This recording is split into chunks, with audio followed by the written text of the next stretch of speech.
Hello friends, எல்லோருக்கும் வணக்கம். Welcome to young investor channel. Actually markets பார்த்துருப்பீங்க. மார்க்கெட்டில் வந்து பார்த்தீங்கன்னா பெருசாக டிஃபரன்ஸ் இல்லை. ஸோ கண்டினியூஸாக 8 கன்சிக்யூட்டிவ் செஷன் பார்த்தீங்கன்னா மார்க்கெட் வந்து பிளட் பாத்தில் தான் க்ளோஸ் ஆயிருக்கு. நிஃப்டி 50 102 பாயிண்ட்ஸ் நெகட்டிவ் 22,929 பாயிண்ட்ஸில் இருக்குது.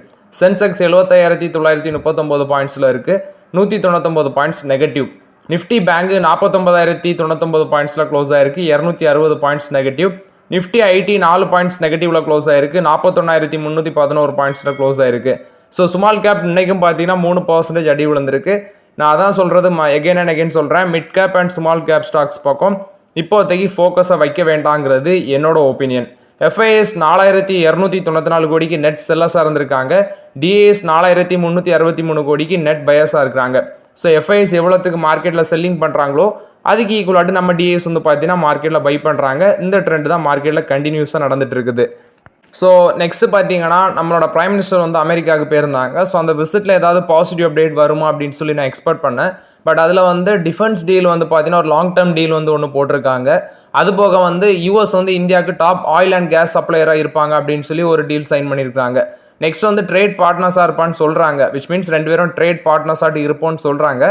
ஆனால் ட்ரம்ப் வந்து மோடியை அங்கே வச்சுக்கிட்டு என்ன சொல்லியிருக்காருன்னா, நம்மளோட பிரைம் மினிஸ்டர் அங்கே இருக்கும்போது என்ன சொல்லியிருக்காருன்னா, அதாவது இந்தியா வந்து அதிக அளவில் டேக்ஸ் வசூலிக்கிற நாடாக இருக்குது அப்படின்னு சொல்லியிருக்காங்க.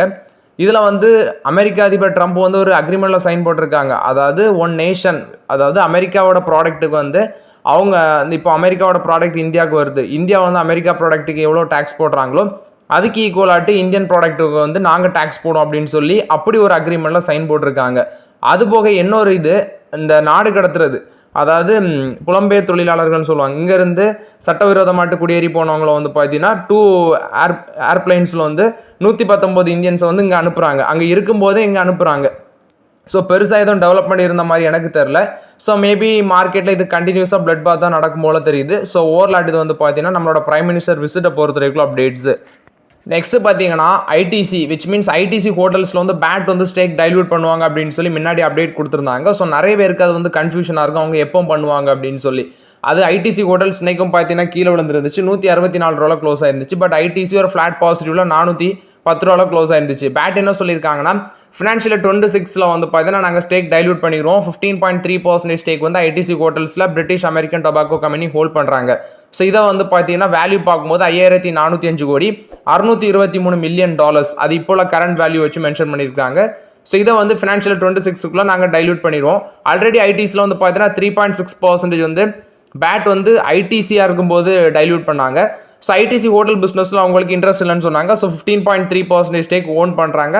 அதை வந்து ஃபினான்ஷியல் 26க்குள்ளே நாங்கள் டைல்யூட் பண்ணோம் அப்படின்னு சொல்லி அவங்க அப்டேட் கொடுத்துருக்காங்க. ஸோ ஓவர்லாட் இது வந்து ஐடிசியை பொறுத்த வரைக்கும் அப்டேட்டு. நெக்ஸ்ட் பார்த்தீங்கன்னா நீங்கள் கேட்டிருக்கீங்க, ஸோ ப்ரோ இந்த அமராஜா எனர்ஜி அண்ட் மொபிலிட்டி லிமிடெடில் ஆப்பர்ச்சுனிட்டி வந்துட்டல ப்ரோ, நம்ம யூஸ் பண்ணலாமா அப்படின்னு சொல்லி கேட்டிருக்கீங்க. நான் செக் பண்ணி பார்த்தேன் 954 வந்துருக்குது. பட் 20 டைம்ஸ் ஏர்னிங்ஸ்க்குலாம் வந்துட்டாங்க. 19 டைம்ஸ் to 18 டைம்ஸ் ஏர்னிங்ஸில் இருக்குன்னு நினைக்கிறேன் பி ரேஷியோ. என்ன கேட்டால் இப்போதைக்கு வெயிட் பண்ணுறது தான் பெட்டருங்கிறது என்னோட கருத்து. ஏன்னா மார்க்கெட் வந்து ரொம்பவே ப்ரெஷரில் இருக்கிற சமயத்தில் இந்த ஸ்டாக்லாம் வந்து விலை வாய்ப்புகள் பிரகாசமாக இருக்குது. ஸோ அதனால் நம்ம பொறுமையாக இருந்து யூஸ் பண்ணலாங்கிறது என்னோட கருத்து. இதோட 50 ரூபி லோ பார்க்கும்போது 770 ருபீஸ் சம்திங்கில் இருக்கிறாங்க. அதுலேருந்து ஒரு 200 ரூபா தான் அதிகமாக இருக்குது. மேபி இப்போ இருக்க மார்க்கெட் சுச்சுவேஷனில் இன்னும் இந்த ஸ்டாக்கில் அடி விழலாம். அதனால் இப்போதைக்கு வெயிட் பண்ணுறது தான் பெட்டருங்கிறது என்னோட கருத்து. அமராஜா மொபிலிட்டி லிமிடெடில் நல்ல ஸ்டாக் தான், ஃபண்டமெண்டலி எல்லாமே ஓகே தான். பட் ஆப்பர்ச்சுனிட்டி வர வாய்ப்புகள் பிரகாசமாக இருக்குது. அதனால் வெயிட் பண்ணுறது பெட்டர்.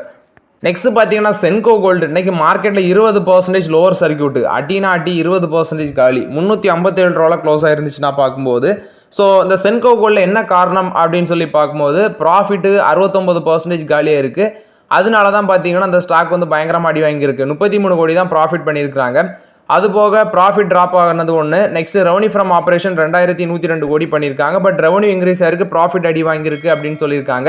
எபிட்டாவும் 55% டிக்ளைன் ஆயிருக்கு அப்படின்னு சொல்லியிருக்காங்க. எபிட்டா மார்ஜின் 3.8% இருக்குது. சேம் பீரியட் லாஸ்ட் இயரில் 11% இருந்திருக்கு. ஸோ இது வந்து பார்த்தீங்கன்னா ஒரு மேஜர் நெகட்டிவ் அப்டேட்டாக இருந்திருக்கு. ரிசல்ட்ஸ் நல்லா இல்லாததுனால அடிச்சிருக்காங்க. பட் சென்கோ கோல்டில் வெயிட் பண்ணுங்கள், 35 டைம்ஸ் ஏர்னிங்ஸில் இருக்குது.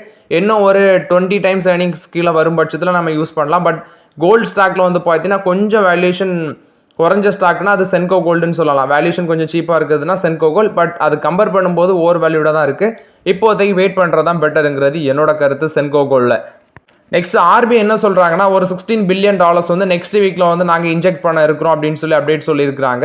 ஸோ இது வந்து எதுக்கு அப்படி பண்ணுறாங்கன்னு பார்க்கும்போது டேக்ஸ் அவுட்ஃப்ளோ வந்து கவர் பண்ணுறதுக்கும் லிக்விடிட்டியை கவர் பண்ணுறதுக்கும் தான் இதை பண்ணுறோம் அப்படின்னு சொல்லி ஆர்பிஐ தரப்புல வந்து அப்டேட் கொடுத்துருக்காங்க. ஸோ இது வந்து பார்த்தீங்கன்னா ஆர்பிஐ கொடுத்த ஒரு பாசிட்டிவ் அப்டேட். பேங்கிங் சிஸ்டத்துக்குள்ள ஒரு $16 பில்லியன் வந்து இன்ஃபியூஷன் பண்ணுறாங்க அப்படின்னு சொல்லியிருக்காங்க. நெக்ஸ்ட் ஏஷியன் பெயிண்ட்ஸில் வந்து இப்போதைக்கு நான் வாய்ப்புகள் இல்லைன்னு சொல்லியிருந்தேன். ரீசன் நிறைய இருக்குது. ஸோ பெயிண்ட் கம்பெனியில் காம்படிஷன் எக்கச்சக்கம் வந்துடுச்சு. நெக்ஸ்ட் வந்து பார்த்தீங்கன்னா கொஞ்சம் ப்ரெஷரும் ஃபேஸ் பண்ணுறாங்க. ஏஷியன் பெயிண்ட்ஸ் இப்போ என்ன சொல்லியிருக்காங்க, 90 crores வந்து நாங்கள் லாஸ் போஸ்ட் பண்ணதுனால இந்தோனேஷியா பிஸ்னஸை நாங்கள் இப்போ டைவர்ஸ்மெண்ட் பண்ணுறோம் அப்படின்னு சொல்லி அப்டேட் கொடுத்துருக்காங்க. ஏன்னா அவங்களுக்கு அங்கே ஒரு 90 கோடி லாஸ் வந்ததுனால அவங்க வந்து பார்த்தீங்கன்னா அந்த ஸ்டேக்கை வந்து விச் மீன்ஸ் இந்தோனேஷியா பிஸ்னஸை டைவர்ஸ்மெண்ட் பண்ணுறோம் அப்படின்னு சொல்லி அப்டேட் கொடுத்துருக்காங்க. இது வந்து ஏஷியன் பெயிண்ட்ஸ் கொடுத்த அப்டேட்டு. ஈஸ்மேட் ரிப்போர்ட் ரிசல்ட்ஸ் வந்திருக்கு. ப்ராஃபிட் 26% காலி, 34 கோடி பண்ணியிருக்காங்க. குவார்டர் ஆன் குவார்டர் பேஸில் 27% இன்க்ரீஸ் ஆயிருக்கு ப்ராஃபிட். ரெவன்யூ 150 கோடி பண்ணியிருக்காங்க, 6% டிக்ளைன் ஆயிருக்கு இயர் பேசிஸில். டோட்டல் எக்ஸ்பென்சஸ் ஒரு 2% இன்க்ரீஸ் ஆயிருக்கு, 107 கோடியாக இருக்குன்னு சொல்கிறாங்க. இதில் டிக்கெட்டிங் செக்மெண்ட் ரெவன்யூ 65% கான்ட்ரிபியூட் பண்ணியிருக்கு. ஹோட்டல் பேக்கேஜஸ் 22% கான்ட்ரிபியூட் பண்ணியிருக்கு. டோட்டல் எக்ஸ்பென்சஸ் 2.4% இன்க்ரீஸ் ஆயிருக்குன்னு சொன்ன மாதிரி இதுலையும் இவங்களுக்கு வந்து பார்த்தீங்கன்னா ஹெட் வெயிட்டட் வந்தது service cost, payment gateway, employee benefit, advertisement cost. இதனால இவங்களுக்கு ப்ராஃபிட் கொஞ்சம் அடி வாங்கியிருக்குன்னு சொல்லியிருக்காங்க. ஸோ ஓவர்லாட் ரிசல்ட்ஸ் நல்லா இல்லை ஈஸ்மேட் ட்ரிப்பு. ஸ்டாக் ப்ரைஸ் ஆல்ரெடி பார்த்தீங்கன்னா லாஸ்ட் 1 இயர் வந்து 51% கிட்ட நெகட்டிவ் ரிட்டர்ன்ஸ் தான் கொடுத்துருக்கு. $11.95 க்ளோஸ் ஆயிருந்துச்சு இந்த ஸ்டாக்கு. 50 ஹை பார்க்கும்போது $25. இப்போதைக்கு இதெல்லாம் அவாய்ட் பண்ணுறது தான் பெட்டருங்கிறது என்னோட கருத்து. கிளென்மார்க் ஃபார்மா வந்து ஒரு ஸ்மார்ட் ரிகவரி அப்படின்னு சொல்லலாம். இந்த Q3ல 348 கோடி ப்ராஃபிட் பண்ணியிருக்காங்க. ஏன் அப்படின்னு சொல்லி பார்க்கும்போது சேம் பீரியட் லாஸ்ட் இயரில் 351 கோடி நெட் லாஸாக இருந்துச்சு. இப்போ 347 கோடி ப்ராஃபிட்டுக்கு திரும்பி இருக்கிறாங்க. ரெவன்யூ ஃப்ரம் ஆப்ரேஷன் 35.1% இன்க்ரீஸ் ஆயிருக்கு, 3387 கோடி. எபிட்டா 600 கோடியாக இருக்குது. இதுவும் சேம் பீரியட் லாஸ்ட் இயரில் 208 கோடி லாஸ்ட்லேருந்து மீண்டு வந்திருக்காங்க. எபிட்டா மார்ஜின் 17.7% இருக்குன்னு சொல்லியிருக்காங்க. பட் ஸ்டாக் ப்ரைஸ் இன்னைக்கு பார்க்கும்போது 1321 க்ளோஸ் ஆச்சு. ஒரு நெகட்டிவ் ட்ரெண்டில் தான் க்ளோஸ் ஆச்சு. இது வந்து கிளென்மார்க் ஃபார்மசூட்டிகல்ஸ் போஸ்ட் பண்ண ரிசல்ட்ஸ் அப்டேட்டு. ஒரு பெட்டர் ரிசல்ட்ஸ் தான் போஸ்ட் பண்ணியிருக்காங்க. ரெவன்யூவும் அதிகரிச்சிருக்கு அப்படின்னு சொல்கிறாங்க. ரிலையன்ஸ் டிஸ்னி ஜாயின்ட் வெஞ்சர் வச்சு ரன் பண்ணிட்டு இருக்காங்க. ஸோ இவங்க தான் வந்து பார்த்தீங்கன்னா லாஸ்ட் டைம் வந்து இந்த ஐபிஎல் கிரிக்கெட் ஸ்ட்ரீமிங்லாம், அதாவது ஐபிஎல்லில் வந்து நம்ம செல்லில் ஃப்ரீயாட்டே பார்த்துக்கலாம், ஜியோ சினிமா அதில் எல்லாமே. இப்போ அவங்க என்ன பண்ணிட்டாங்கன்னா இந்த இந்தியன் ப்ரீமியம் லீகை வந்து நீங்கள் ஃப்ரீயாக பார்க்கக்கூடாது, $149 சப்ஸ்கிரிப்ஷன் பிளான் கட்டி பாருங்கள் அப்படின்னு சொல்லி கொண்டு வந்துட்டாங்க. ஸோ ரிலையன்ஸோட பிஸ்னஸ் மாடலே அப்படி தான்.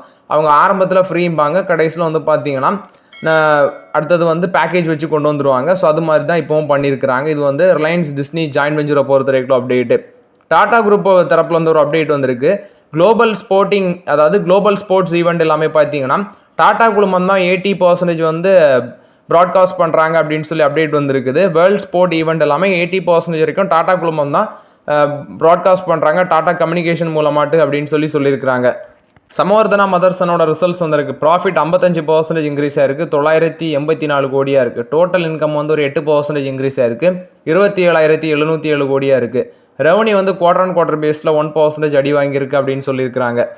எபிட்டா 2776 கோடியாக இருக்குன்னு சொல்லியிருக்காங்க. எக்ஸ்பென்சஸ் 7% இன்க்ரீஸ் ஆயிருக்குது, 26,559 கோடி எக்ஸ்பென்சஸ் ஸ்பெண்ட் பண்ணியிருக்கிறாங்க.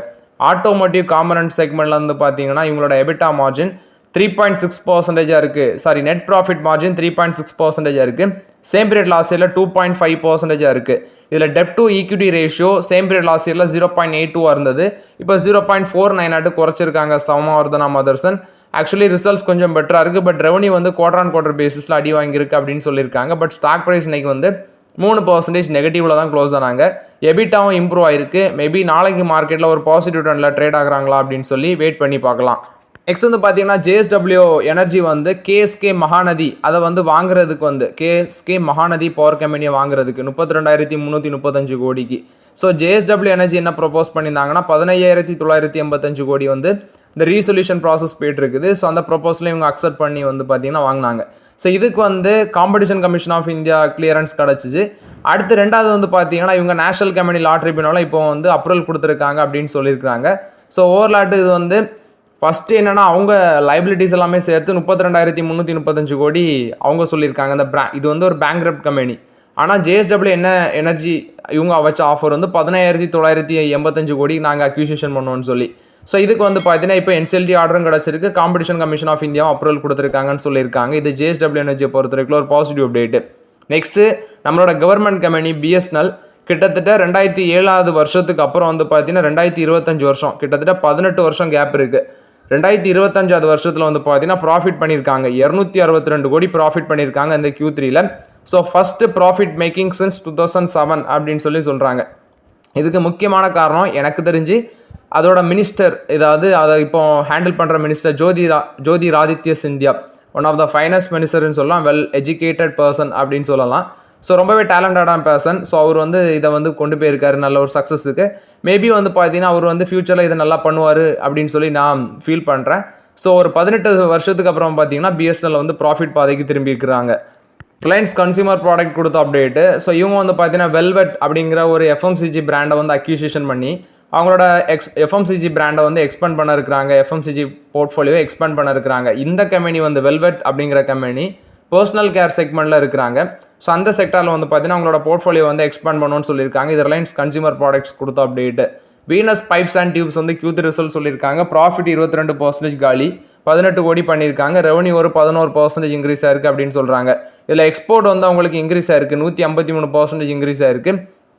அவங்க சொல்கிறது மிடில் ஈஸ்ட், ஆஃப்ரிக்கா, யூஎஸ்லலாம் டிமாண்ட் நல்லா இருக்குது வெல்டட் பைப்ஸ் அண்ட் டியூப்ஸுக்கு. எக்ஸ்போர்ட் இவங்களுக்கு ரெவன்யூக்கு 38.5% கான்ட்ரிபியூட் பண்ணுதுன்னு சொல்கிறாங்க. பட் ரிசல்ட்ஸ் எக்ஸ்போர்ட் நல்லா இருந்தாலும் ஆக்சுவலி ப்ராஃபிட் அடி வாங்கியிருக்குது. ஸோ இது Venus pipes and tubes post பண்ண ரிசல்ட்ஸ் அப்டேட்டு. யூனோ மிண்டோ கொடுத்த அப்டேட்டு. யூனோ மிண்டா என்ன பண்ணுறாங்கன்னா ஒரு 195 கோடிக்கு அக்யூசிஷனில் வராங்க. இவங்களோட ஜாயின்ட் வெஞ்சராக இருக்கிற UMEV வெஞ்சர், இது எலக்ட்ரிக் வெஹிக்கிள் போர்ட்ஃபோலியோ செக்மெண்ட்டில் இவங்க ஜாயின்ட் வெஞ்சர் வச்சிருக்காங்க. ஜெர்மனை சேர்ந்த கம்பெனியான இ-டிரைவ் டெக்னாலஜிஸ் கூட. ஸோ இப்போ அந்த ஜாயின்ட் வெஞ்சூரில் 195 கோடிக்கு ஃபுல் கண்ட்ரோலையும் இவங்க எடுக்கிறாங்க. ஸோ அந்த ஜாயின்ட் வெஞ்சூரில் பார்த்தீங்கன்னா 49.9% ஸ்டேக் அவங்க வச்சிருக்காங்க, அந்த German paste இ-டிரைவ் technologies.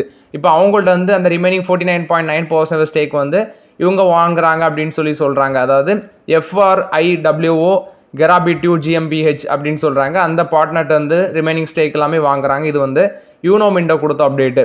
Reliance industries என்ன பண்ணுறாங்கன்னா லடக்கியா பி பவர் டிரான்ஸ்மிஷனை ஒரு 6.73 crores அக்யூசியேஷன் பண்ணுறோம் அப்படின்னு அப்டேட் கொடுக்குறாங்க. இது ரினோவபிள் எனர்ஜி செக்டாரில் இருக்கிற கம்பெனியை டிரான்ஸ்மிஷன் செக்மெண்ட்டில் பார்த்தீங்கன்னா இவங்க அக்யூசியேஷன் பண்ணியிருக்காங்க. இது ரிலையன்ஸ் இண்டஸ்ட்ரீஸ் கொடுத்த ஒரு பாசிட்டிவ் அப்டேட்டாக இருக்குது. ஸோ ஓகே ஃப்ரெண்ட்ஸ், ஆக்சுவலி இந்த வீடியோவில் சில இம்பார்ட்டன்ட் அப்டேட்ஸ் எல்லாமே டிஸ்கஸ் பண்ணோம். இந்த வீடியோ உங்களுக்கு பயனுள்ளதாக இருந்துச்சுன்னா லைக் பண்ணுங்கள், சப்ஸ்கிரைப் பண்ணுங்கள், கமெண்ட் பண்ணுங்கள். Okay friends, thank you.